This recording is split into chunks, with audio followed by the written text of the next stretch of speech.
Assalamualaikum warahmatullahi wabarakatuh. Selamat pagi dan salam sejahtera untuk kita semua. Sebelumnya perkenalkan kami dari kelompok 2 yang beranggotakan saya sendiri sebagai moderator, Najeli Enggah Haryasa, kemudian ada rekan saya Desi Andrayani sebagai pemateri dan Irfan Damaputra sebagai pemateri. Oke, baiklah teman-teman, pada kesempatan kali ini kita akan membahas materi tentang pendidikan berkelanjutan. Next. Oke, sebelumnya teman-teman harus tahu dulu definisi dari pendidikan berkelanjutan ini atau continuing education merupakan suatu istilah yang diperuntukkan bagi pendidikan lanjutan yang ditempuh oleh orang dewasa. Nah, istilah ini dimaksudkan untuk para peserta didik ini setelah lulus tahap sebelumnya. Karena inisiatifnya sendiri. Jadi tidak ada paksaan dalam kegiatan pendidikan berkelanjutan ini, hanya saja dia berinisiatif sendiri untuk melanjutkan pendidikan itu. Nah, kemudian kebutuhan di tempat pekerjaan atau inisiatif diri di instansi. Nah, dari tuntutan pendidikan ini atau tuntutan pekerjaan, maka seorang dewasa harus melanjutkan pendidikannya demi tercapainya keinginan untuk mendapatkan pekerjaan yang layak.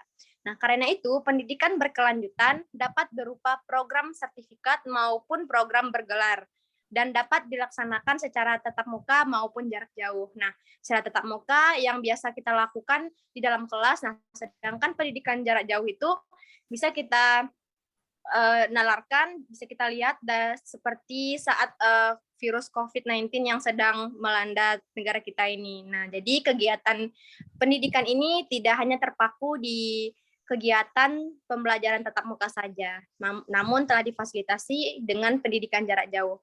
Oke, selanjutnya materi kedua akan dijelaskan oleh rekan saya, yaitu Irfan. Kepada Irfan, disilakan. Baiklah, saya Irfan Dharmaputra NIM 19.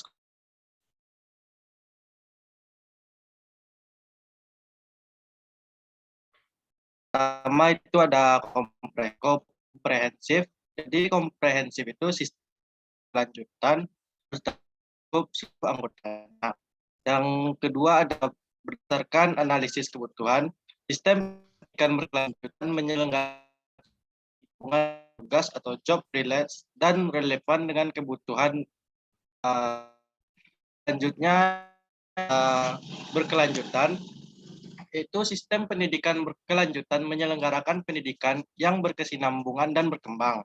Selanjutnya itu ada terkoordinasi secara internal, yaitu sistem pendidikan berkelanjutan bekerja sama dengan institusi pendidikan dalam memanfaatkan berbagai sumber daya dan mengelola berbagai program pendidikan berkelanjutan. Selanjutnya yang terakhir ada berkaitan dengan sistem lainnya. Sistem pendidikan berkelanjutan memiliki 3 aspek, subsistem yang merupakan bagian dari sistem-sistem yang lain.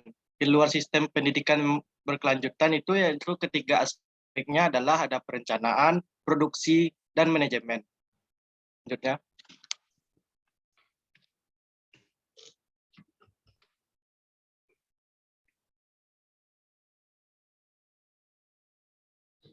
Selanjutnya ada tujuan pendidikan berkelanjutan.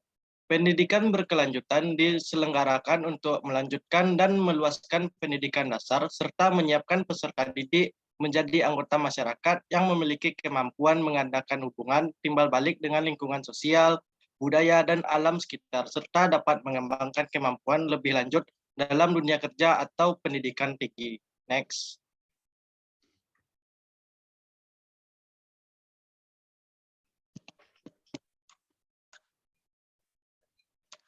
Selanjutnya ada manfaat.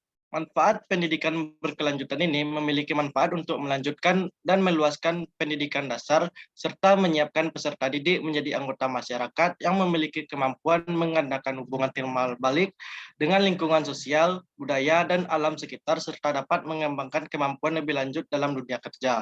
Serta dengan adanya kegiatan pendidikan berkelanjutan ini bisa mengembangkan sumber daya manusia yang berkualitas agar kepentingan dan pemenuhan kebutuhan generasi yang akan datang masih tetap terpelihara dan terpenuhi.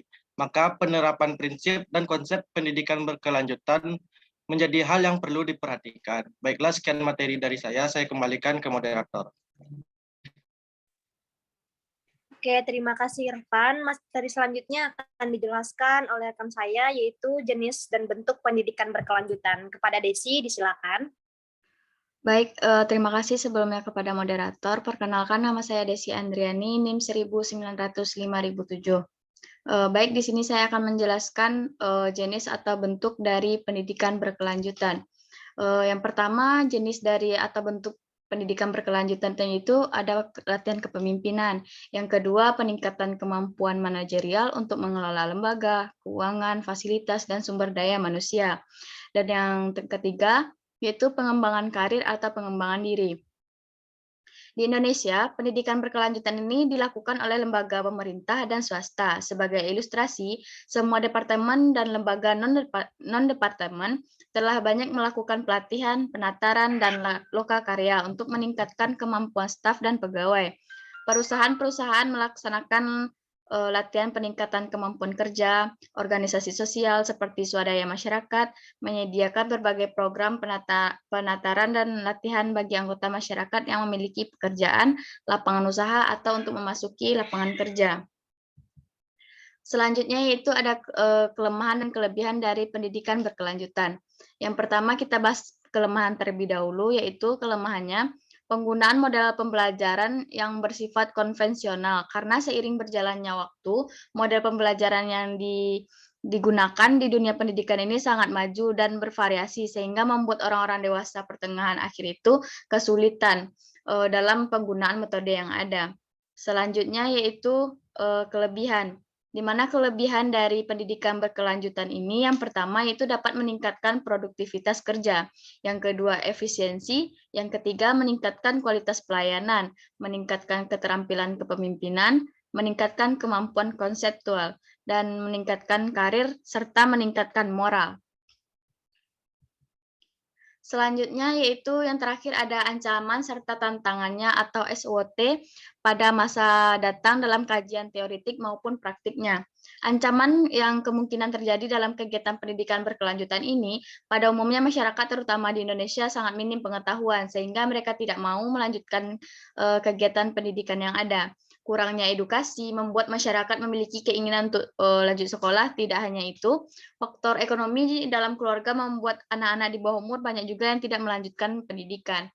Baik, mungkin hanya itu yang dapat saya sampaikan. Terima kasih, saya kembalikan kepada moderator. Baik, terima kasih Desi. Baiklah teman-teman, semua itu materi yang kita bahas pada pertemuan kali ini, yaitu tentang pendidikan berkelanjutan, yang mana memang pendidikan berkelanjutan itu memang sangat penting dilaksanakan demi tercapainya efisiensi atau pengembangan diri oleh orang-orang dewasa maupun anak-anak. Nah, mungkin itu saja penampilan dari kelompok kami. Kami ucapkan terima kasih. Assalamualaikum warahmatullahi wabarakatuh. Waalaikumsalam warahmatullahi wabarakatuh.